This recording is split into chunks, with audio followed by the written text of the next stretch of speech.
Assalamualaikum warahmatullahi wabarakatuh. Waalaikumsalam warahmatullahi wabarakatuh.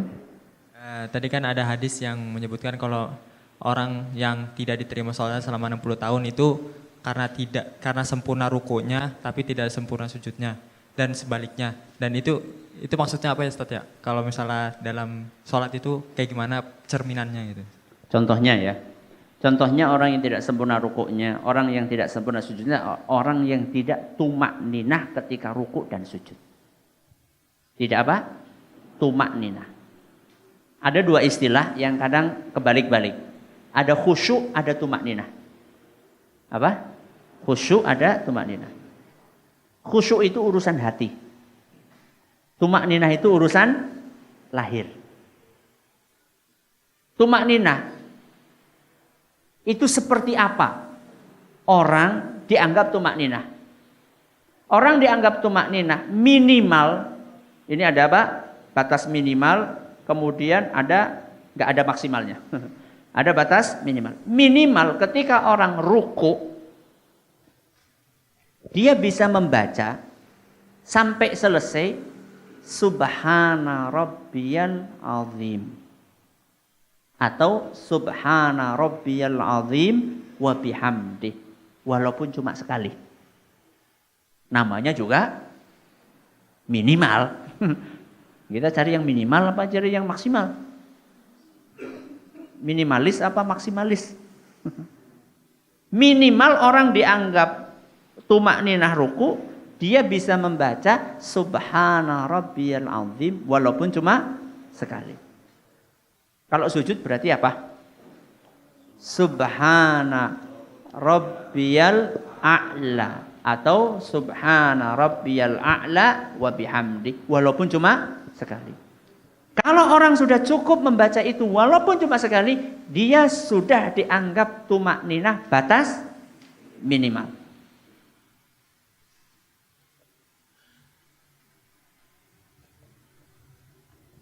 Kemudian kata para ulama kita juga, ketika orang ruku, tulang-tulangnya itu bisa ngeterp. Ngeterp siapa? Jejak lurus, baru kemudian dia bangkit lagi. Yang tidak memenuhi kriteria apa Ustadz? Sing kayak ayam. Kayak ayam notoli. Beras apa jagung? Pada baik. Ya. Tuk tuk tuk tuk. Dia belum sampai sudah bangkit. Contohnya kalau orang ruku kan harus kayak gini ya. Harus apa namanya? Pundaknya itu lurus sampai bahkan bisa ditaruh air dan tidak tumpah. Ada sebagian orang ruku itu belum sampai kayak gini sudah bangkit. Bagaimana? Nembe kayak gini. Nah. Paham ya? Baru kayak gini nih, belum sampai lurus sudah bangkit. Itu tidak tumak ninah. Bisa juga diukur dari bacaan. Baru dia membaca sub. Nembe apa? Sub. Imamnya wis menyat. Nah, itu berarti imamnya tidak tumak ninah. Dan ini banyak terjadi. Baik ketika sholat sendirian maupun berjamaah. Apalagi ketika taraweh. Makanya kita sempat dihebohkan dengan taraweh tercepat sedunia. Itu adanya di Indonesia. 23 rakaat dalam 7 menit. Patas.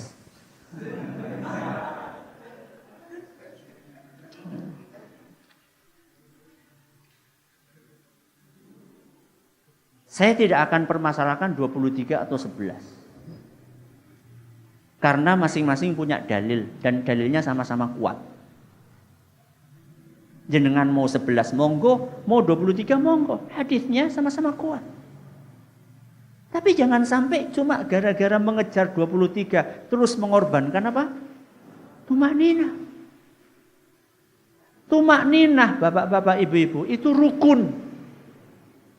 Jadi di dalam sholat itu ada rukun, ada wajib, ada sunnah, ada syarat. Syarat itu sebelum sholat. Ketika orang sudah masuk sholat ada rukun, ada wajib, ada sunnah. Sunnah ketika jenengan tidak lakukan, sholatnya tetap sah.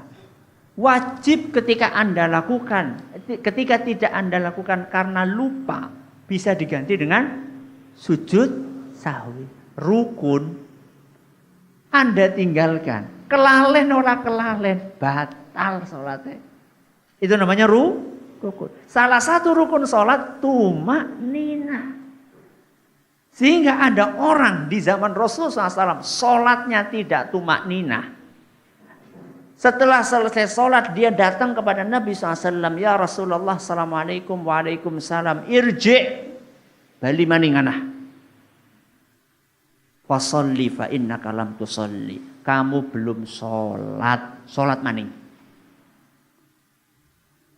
Maka orang itu sholat lagi. Dan ternyata sholatnya mirip seperti sholat yang pertama. Ekspres. Datang lagi kepada Nabi. Assalamualaikum, Waalaikumsalam. Pulang kamu sana. Sholat lagi. Kamu belum sholat. Diulangi lagi kedua.